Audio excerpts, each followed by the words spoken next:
Hey, Patreons, welcome back to the Spotlight. This is, of course, our segment where we talk to folks in the creative space of all the great pop culture stuff that we love. And I am very privileged this evening to be joined by Mike Carlin, a legend of the industry from What? from back in the day to today. So, Mike, how are you? Welcome. I'm okay. I'm okay. I guess I'm kind of retired-ish from the business now. So now I'm allowed to talk about everything. Oh my goodness. I'll set you up and you can knock him down. Um, but let's start with the basics. So, how did you get your start in the business? Well, it's got a couple of stages to it. When I was a kid, my mother was actually a comic book reader when she was a young lad. When she was a young girl, and she loved Superman, and she loved Wonder Woman, and she loved the EC horror comics. So, Cool. she was pretty cool. She not so much Marvel because Marvel didn't really, do a lot during the '50s when she would have been buying. Right. Uh, so she was really good about buying me comics, hearing that there was a comic convention in New York, and bringing me to a comic convention and when I was Wow. 11 years old, Wow. and, so she was a big enabler, and that's my real origin. Yeah. I mean, that I always wanted to draw comics. I knew that people wrote and drew them, and as I got older, I tried my hand at it, and I can almost draw. And I went Me to too. a vocational high school in New York called the High School of Art and Design, and, they actually selected me for an internship at DC Comics in Right. Wow. 1974. Wow. So, I was an intern at DC first, and, then I left that program, and I went to college, which was the School of Visual Arts, and, my teachers there were Harvey Kurtzman and Will Eisner, Wow. and, yeah, so my resume is already looking okay. So when I got out, I brought my portfolio up to, Crazy Magazine, which was Marvel's version of Mad Magazine. I I figured remember. Mad was like a closed shop. It was the usual gang of idiots for a reason, and, I didn't know who ran Cracked. I was afraid I would never get paid or something. So Yeah. I just said, Marvel pays their people, let me go up to Crazy," and the editor of Crazy, hired me right off the street and gave me my own page, writing and drawing, and now all of a sudden, I'm allowed to walk around Marvel's offices, which was sweet. Wow. And, about a year into me doing freelance for Crazy Magazine, the editor, Larry Hama, uh, I know asked me Larry. if I wanted to be an assistant editor, and I said, "Yeah, what's that?" And he told me that Mark Grunwald had gotten promoted to full editor, and he was looking for an assistant, and I said, "Yes, let me do this." And so I interviewed, and I don't know how many other people Mark looked at or whatever, but he hired me, and we became like best friends right off the bat, and, the rest, as they say, is the history of the Marvel Handbook. Oh my god. You gotta understand, I grew up reading comics, in the late '80s, and that Marvel Handbook, I spent an entire summer that's all like, I spent a summer at my grandparents', and doing what an 11-year-old wants to get away, not listening to old people yapping about whatever, I was flipping through that book. I Yeah, mean, you that thing was summer, religion to me. I would sleep over weekends to put that book together. Yeah. Me and Grunwald and Elliot Brown, we would Oh my literally gosh. sleep over in the offices at Marvel to That get was absolutely fantastic. My second question is about Mark. He's an idol of mine, and a lot of your contemporaries that I've talked to, because 'cause I've done a lot of these interviews over the last year, have just talked up what an incredible guy he was, and, like, boy, if he was still here with us, he would be doing podcasts, and he would be so involved in this kind of stuff, but, tell me more. I mean, you've already kinda told me some, but tell me more about, like, for example, that run on Captain America that you did with him, because that was one of my most influential early things that I read. well, that was a great time because when I came in as an assistant editor, he was already the editor on the Captain America book, he was the Avengers group, so he had Mhm. Avengers, Captain America, Iron Man, and Thor. That was what he was responsible for. And then, of course, Marvel Handbook, which really was a bear. It took a lot of work. Uh, but Mark DeMatteis and Mike Zeck were doing Captain America when I came on board, and it really was like, again, I understood how comics were done, and I knew what the Marvel method was, that there would be a plot and the artist would go off and draw it. But I have to say that when I would read the plots, I couldn't envision what it was gonna be, or even up what alley it was gonna be. And then one day I was reading one of Mark DeMatteis's plots on the subway, and suddenly I could see how it was gonna be. And it was just like, wow, this is a thing. I know how to think about this now. And I got promoted pretty quickly. Not because I was reading things on the subway and I figured it out, but just because I guess I pretty much came in and I didn't offend anybody. By the time I That's left half the job. I offended, unfortunately, the wrong person. I've heard such tales. If it's the person I'm thinking of, I'm sure we don't need to name names, It but might be, but, I'm not gonna say anything. that's okay. That works for me. Well, it's not And our yeah, time. It's too soon. yeah, yeah. I d There's been a lot of the person, if we're talking about the same person, I've met him once or twice back in the day, and, Uh-huh. yeah, yes, reputations live large, Yes. without a doubt. Large is right. Yeah. Anyway, so I just was learning it kind of by osmosis. It wasn't like Mark sat me down and gave me lessons or anything like that. But working with him and people like DeMatteis and Roger Stern was amazing on the Avengers. And he was a real stickler for balloon placement. And he would insist that we actually send him the artwork, and he would put tissue overlays and he would draw all the balloons in, because he would actually try to make sure that there would be enough space for the words he was going to write. And so he was just, it was a little anal, I admit, but at the same time, I got it because of him. And then I subsequently, over the years, I worked with people and they would send in balloon placements with their scripts. And it would just be like, are you kidding? There's no way this is going to fit. And it's just like there was no thinking going on. Or they would put a balloon over people handing each other things. And it's just like, what? We have to see that. You can't put a You're balloon right. over that. So it was like he was just impeccable. Mhm. So I think I learned from greats. You Yeah. know, Yeah, people sounds like like it. Louise Simonson. I ended up stealing everybody Mm, to DC, which yeah. was fun, and really, I felt like it was my job, considering how I left Marvel, that Mm. I I needed Oh help my goodness. along. I wait for the tell-all book someday, and we'll just leave it at that. No, it's kind of funny. The thing is, people keep telling me I should write a book, and I'm like, A, I don't think I could. I think real writers do that kind of stuff. I'm just like a joke writer. Uh, but I really am a firm believer in the pay no attention to the man behind the curtain kind of thing. It's like, if you like the comic, good. If you don't like the comic, you paid. That's your prerogative. But you don't need to know who's fighting with who and Yeah, who because 'cause it'd be a hates soap who. opera. And I Yeah. don't like that kind of stuff. I don't like it when I hear about, movie stars fighting with their directors. I just don't like that stuff. It just doesn't Yeah. it it it hurts the reality that we're trying to sneak people off into by putting the real reality on it, and that just sucks.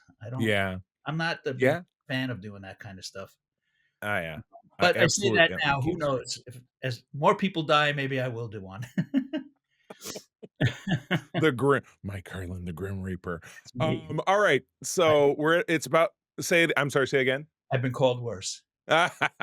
Be called worse by better, I'm sure. Yes. Alright, so you're moving on, it's about 1986, you're moving on to DC, and much like with Marvel, the way you described it, you start to move up. You're getting the promotions and executive editorship, and you're the group editor over this dude, the Superman. And we'll get to that in a minute. But I'm kind of curious before I ask my big Superman questions. when you look at the Marvel bullpen, and I swear, and I'm plucking this out of my brain, it might not be a real thing, but in that Treasury Edition Superman, Spider-Man, I feel like DC's version of the Marvel bullpen was called the DC Dugout. Is that totally made up? Is that a real thing? That could be a thing, I don't know. Okay. I don't I swear I remember. read that and it was written by Carmine, the big guy back in the Yeah. '70s. I feel like he wrote that. So it's kind of like It could. Leonard Nimoy used the, and I'm a huge Star Trek guy, but he used the expression Trekker. And so anytime anybody says Trekkie to me, I say Leonard Nimoy said Trekker. So that's what it is. So yeah, that's my take on it. I'm a Well, very, very I serious don't Star Trek guy. remember every single thing I've ever read or even worked on, but, I can tell you that I was buying every comic that came out at that time. Yeah.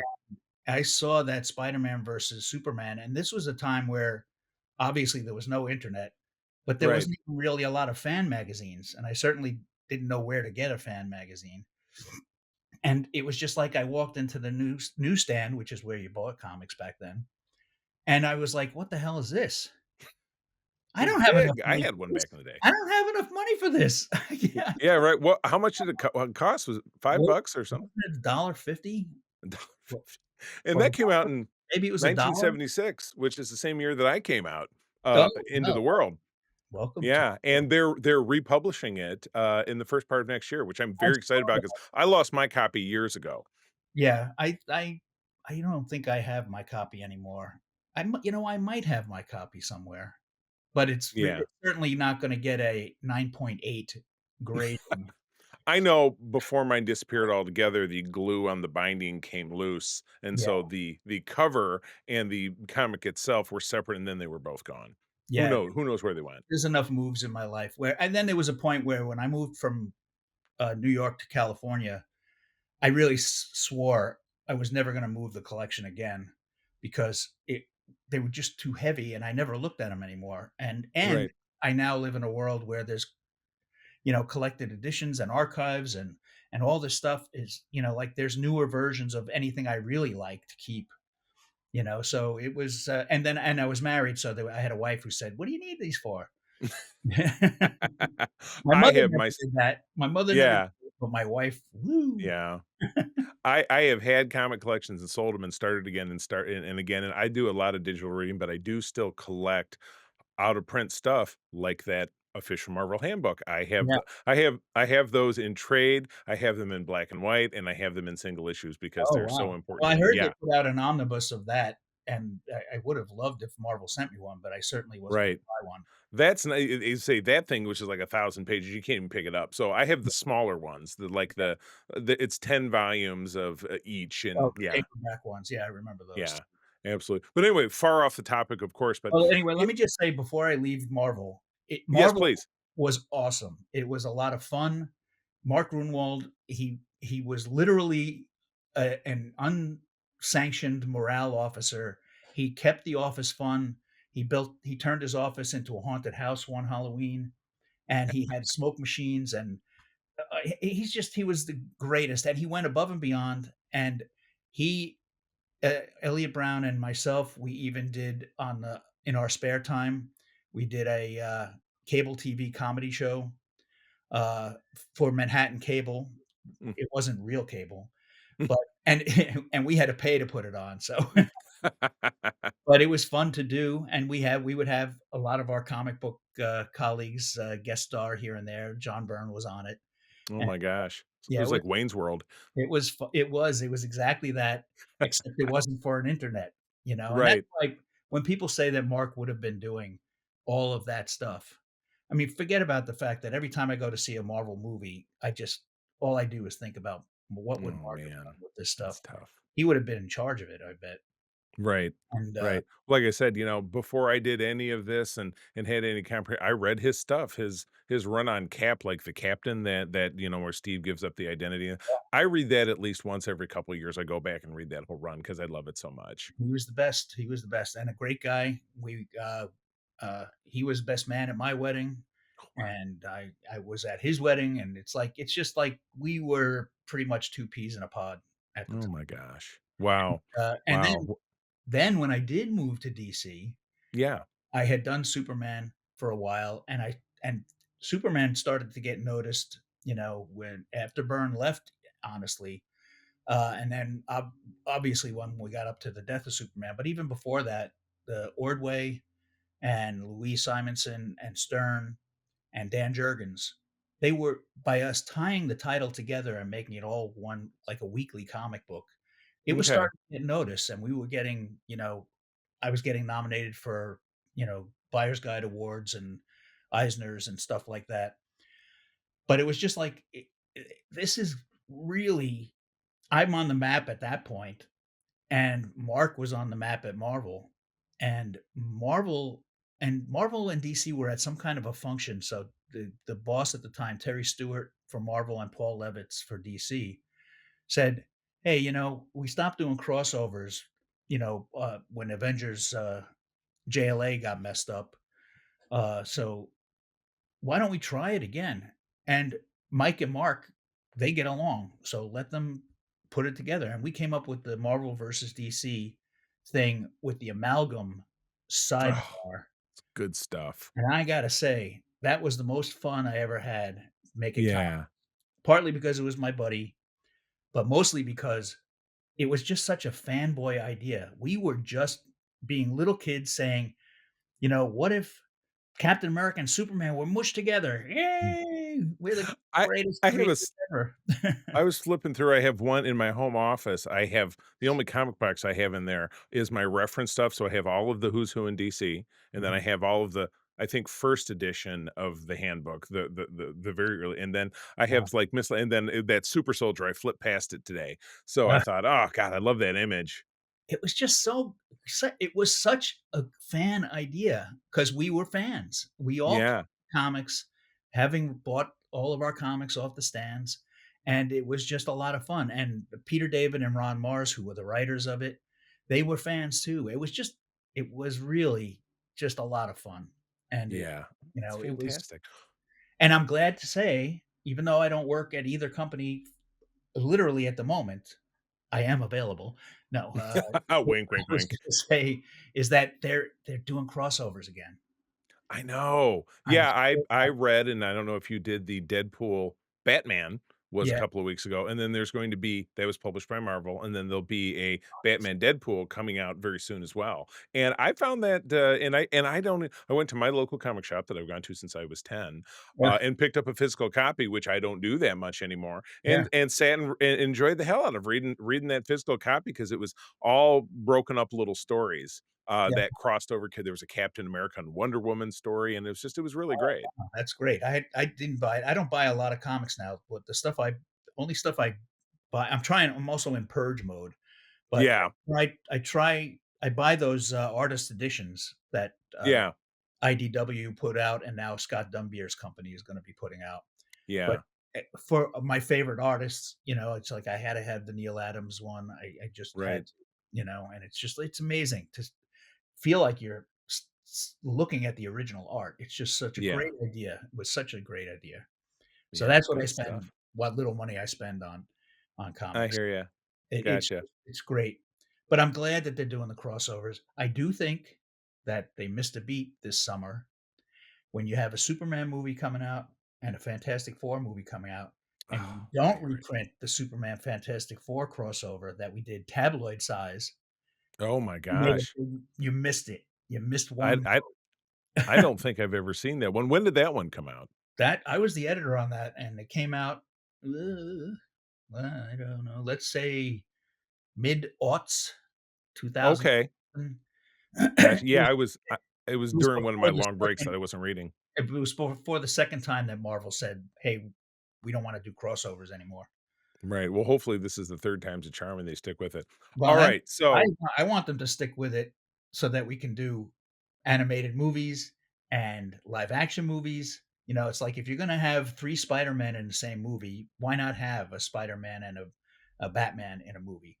You know? right, I know that Walt Disney and Warner Brothers are not necessarily the best buddies, but right. everyone loves money, right? Right. There's a lot of corporate churn going on right now, I you don't know wwho's gonna buy what. I just wanna see those amalgam cartoons. Yeah. Oh, I totally agree, I totally agree. Alright, so the big enchilada, Yes. The Death of Superman. Yes. Um, I haven't read it in a number of years. I being that I was, particularly in the '90s, such a Marvel guy, I didn't read it when it came out. It is, I would say it's kind of often, has been adapted. It was in the Snyder movie. It's been spoofed at sometimes, and a lot of people will say it's fairly controversial. I'm Yeah. sure it's not, or I'm not too far afield to say that. So tell me about how, of course, I've seen this spoof video on YouTube years ago that I think Max Landis put out where he spoofed it, which was a giggle. Being an outsider was a giggle. I'm sure it's not a giggle being a Well, part of it, but I when that came out, there was so many fans were writing to me saying, "Oh my god, I can't believe they did this. I'm mad for you." And I blah, blah, blah. And I was like, "I love this. I think it's great. I think it I was think funny." I still have it saved in one of my YouTube folders because I go back and watch it every once in a while Well, because it's it, it, mm, I mean I I it's didn't like I said, realize who Max Landis was at the time, but right, I knew he was connected to Hollywood people because he got all those people to be in it. But right. I sent him a note on Facebook, but I don't think he knew who I was. I and I think he said, "Oh, thank It's you very like what? much." But I don't think he knew that he was making fun of my livelihood. Oh my good. Well, tell me about, like I said, I know I'm not passing judgment on it because there's all to love about characters. It's kind of like loving Star Wars or Star Trek. There's good, there's bad, there's ebb, there's flow, but you really love something, you love bits and pieces about it as it comes. But tell me how it all came together. Y- Well, I feel like I talk about this all the time. It's like, we used to have, annual meetings of the Superman team, writers and artists, and even the colorist would come, and we would all get together, and I would draw a little box on the wall for every issue that we were gonna put out for the next year, and then it was just like, "Come on, guys, let's fill in the boxes," and, you Superman guys, you get to vote most on Superman, you Man of Steel guys vote on Man of Steel, and then it was just like a question of agreeing on where we wanted to link things together and string stories along, and how long do we want a story to be and how short do we want it to be. So we have 2 issue stories, we have 1 issue stories, we have 5 issue stories, we have 6 issue Mhm, stories, we have all kinds of things. And we went away 1 year with the plan to get Superman married because we were building up to that. mhm, And thankfully, I was working for bosses like Jeanette Kahn and Paul Levitz, who understood that it was okay to move along. We were reverent to the old days, but at the same time, after this was at 55 years of Superman, yeah, it was just like we worn out the joke of the triangle between Clark and Lois and Superman. You know? right. So Yeah, it's made now, and it's also starting to make Lois look stupider and stupider, and that's not good. yeah, So and it was important to us that she fall for Clark and not Superman because every woman would fall for Superman, right. and it was like Superman was like a bonus for her that she Mhm, did fall for Clark, and he also shared his secret identity before they got married because you shouldn't start your marriage with a lie, and right. he was going to get caught anyway, uh, like everybody, like all the husbands get caught. So we were going to get them married, and that was going to be in Adventures of Superman number 500. Before 500 came, we had the semi anniversary of Superman 75 coming up. So that was all filled in the charts, and Jeanette and I had pitched. We were pitching Hollywood to do a TV show based on our comics, the way we were doing them now, because a lot of what we had going on in the comics was about the civilians of Metropolis. Mhm, It wasn't just Superman and the villains. It was about Perry White, and it was about Jimmy Olsen, and it was about, you know, Ron Troop and all these other sidebar characters, and how their lives were affected by Superman and why Superman cared about people. So we got them to bite, and they were going to do this show called Lois and Clark.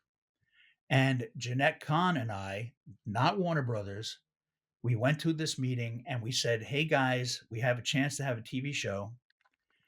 And if it works and it's a hit, we can do the wedding at the same time with them down the road. And if it's a bomb, we can do the wedding right away after that, Right. and then the guys got kind of mad because and they were right, it's like, what if I'm not working on the books when you get to the wedding and well, this is our idea and now we're not going to get to do it, and they kind of clammed up and were kind of, kicking dirt. And every time we would get stuck at these meetings, as a joke, Jerry Ordway would holler out, "Let's just kill him." Oh, no. And it's And stuck. that meant we were gonna break for lunch or do something else and then come back and hopefully have fresh ideas. But this time I said, "Okay, wise guys, if we kill him, what happens then next?" And they came up with the funeral for a friend stuff, and it was great. It was so good. And I mean, if you really look at those comics, the death of Superman is not a story. It's the beginning of a story. It's just Right. a fight scene, but the funeral for a friend is the story. It's about what does the world think of Superman and what happens when Superman is taken away. And you have people like Bibbo, doing their thing, but also keeping the heroism of Superman alive, you know, and it just was like it was such a great story. And then we said, all right, we'll do that instead, and we'll hold off on the wedding. Mhm. So that's how that came to be. And again, having Jeanette Kahn on our side meant it was approved right away. Right. She liked what we were doing.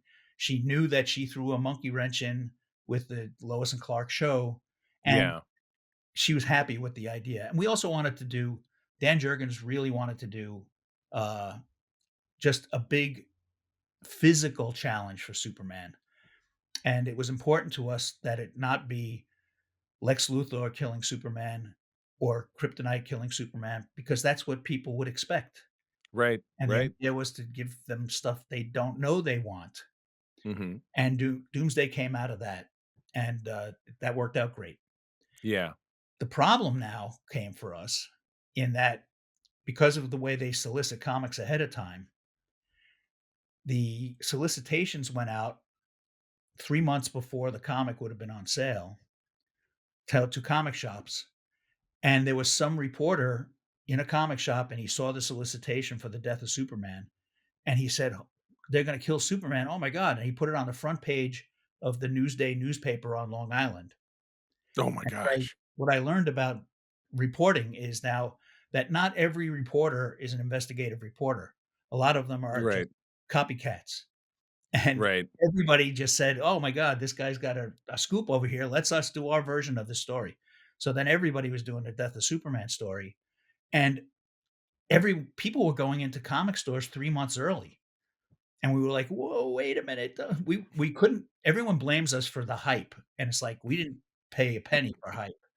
The Right. reporters did it, and, we in fact, we wanted to stop the hype because it was too soon, and Right. figured that when we finally got to the death, people would be so sick of the story, or worse, think that it already happened, and they missed it, Right. And then that it they was wouldn't yeah. go. Right.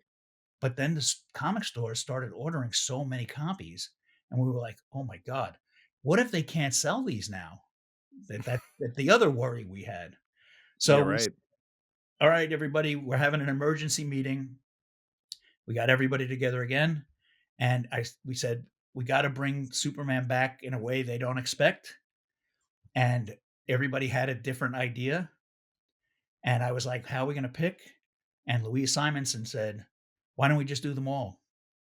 And that's how we got 4 replacement Supermen for the reign of the Right. Superman story.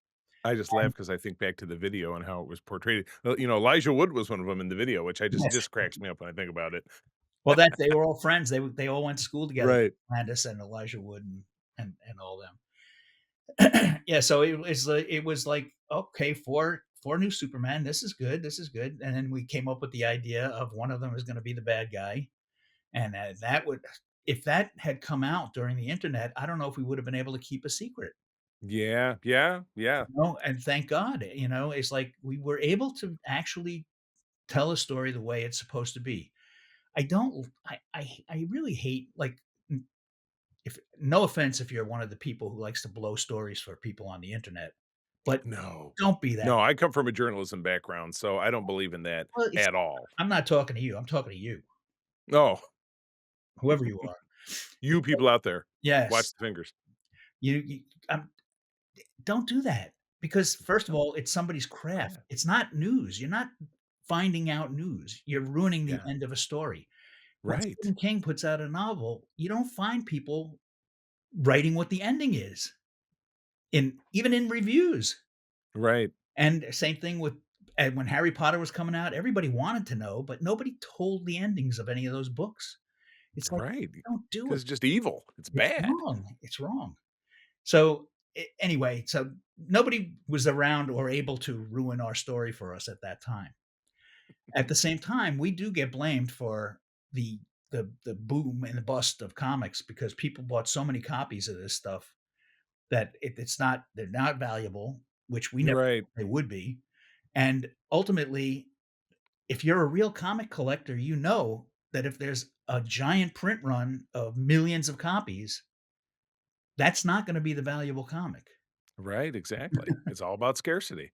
Right, and a lot of the, key issues and all that, they're all stuff that people, in retrospect, figure out, "Oh, Wolverine's first appearance?" They nobody knew what a Wolverine was gonna end up being, and Yeah, it was just like, you're blaming the wrong people here. Now, right. maybe some comic shops should have put a limit on how many you buy or whatever because it was a little out of control, and then the whole business went out of control with, variant covers Oh, yeah. and people buying boxes of X-Men #1 and just Oh, they're still not open yet, and oh, yeah. nobody's putting anybody through school. Wait, you know who you put through school? Maybe you put Dan Jurgens and Jim Lee through school or their kids Yeah, through right. school.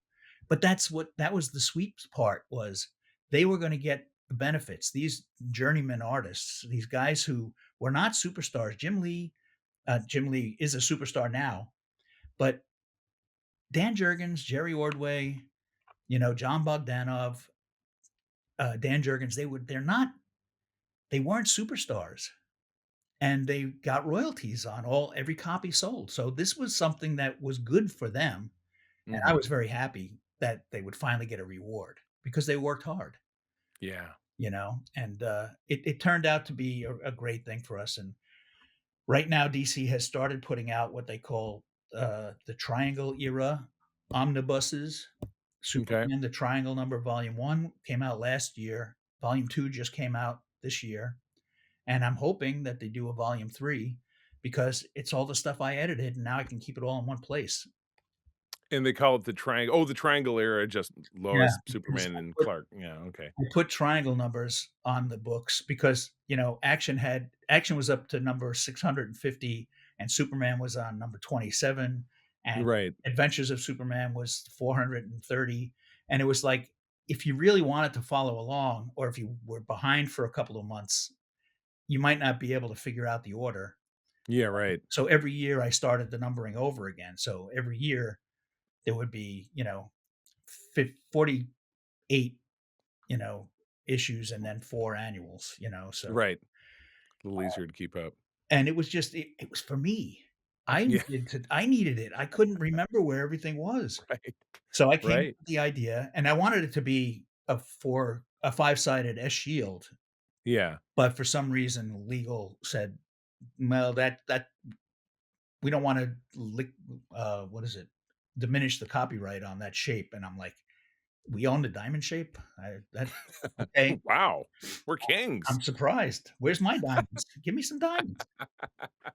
So Oh my gosh. so I put the numbers in, and every year it would be like 1992, number 1, all the way up to 48, 19 Oh, okay. number 1. So it's become called the triangle era when it should be called the Mike Carlin era. But of course, I Really. know. That's a huge missed opportunity. It rolls right off the tongue. I like it. But I yeah, love it. I think the triangle is easy to say, but it doesn't mean anything. I gotcha. Well, they must have copyrighted that as well. Triangle, diamond, Yeah, they have all the shapes like Lucky Charms. yes. I'm thinking like shape. Oh my gosh. Well, Mike, this has been fantastic, and I've learned more about Superman. I'm gonna go back and, I have, I have that, DC, Infinite, the app where they have a lot of comics, which Right. I don't think I have a subscription anymore, but I have Comixology Unlimited, and I know they have a lot of everything, but I would love to go back and read The Death of Superman again, so I think I'm gonna dig into it. Maybe I'll buy a digital copy or They something and they put the omnibuses on those services? I mean, they have all the issue I mean, they might have a collection, But but I you don't know don't if know it's what an order to read them in. well, that's why we have the internet, and I've got you, Oh, I yeah, can just that's true. reach out to you. You know my number now. Oh my gosh. Well, this has been awesome. Where you know, you said you were semi-retired, but if anybody wants to reach out to you or, you Hey, know, I how do would. they do that? Or do you have projects you're working on even This in is a good semi-retirement? question for today in particular, because today, the first page I've ever done for Mad Magazine is being published. So that is coming out today, and it's, Mad Magazine number 46. It is only one page, so you have to weigh, is it worth 5.99 to buy Mike Carlin's one page? But you get other funny stuff in there too. So, it it is definitely a bucket list kind of thing for me. Obviously, I started my career at Crazy Magazine, Yeah. and, because I didn't think I could get into Mad, and it 40 years later, I got into Mad. Yeah. Ah, the circle of Whee! life. It's great. Woo! But you're out there on socials? I know you and I connected on Facebook. Is Yeah, there other way people can chat with I'm you or I'm only on Facebook. I already waste too much time on that one place, very, and very smart. I like it. I just can't Very good. keep bouncing around. I mean, it's already I'm trying to read all the books that I bought while I was working, the books without Right. pictures that I bought for 40 years, and I I can't, there's too many good TV shows streaming now. Oh, I know it. I can't do it. I can't watch everything. I know it's tough to squeeze it all in. Well, all right. Well, I'll wrap on that. Thank you so much for joining me. This has been awesome. Buy some omnibuses, Superman, I Triangle Era number 1 and 2. I'll put that in the show notes. And Patreons, thanks for tuning in. If you are listening to this on our free feed, which you are after it's been on Patreon, if you want to hear all of the great interviews that we do, visit patreon.com/Secret Friends Unite. You try us out for free for a week. We would love to have you. My guest has been Mike Carlin. Mike, thanks again. Thank you, sir. All right. And we'll see you soon. This podcast is part of the Secret Friends Unite podcasting network, available on Apple Podcasts, Spotify, and podcast services around the galaxy, as well as video on our YouTube channel. You can support Secret Friends Unite by becoming a Patreon member, get bonus programs and more over at patreon.com/secretfriendsunite. Join our Discord community for even more discussions on all things geek. For all the latest updates on Secret Friends Unite, make sure to follow us on Threads at secret.friends.unite and visit secretfriendsunite.com. Find our merchandise at TeePublic and Redbubble. Thanks for listening, and may the Force live long and prosper.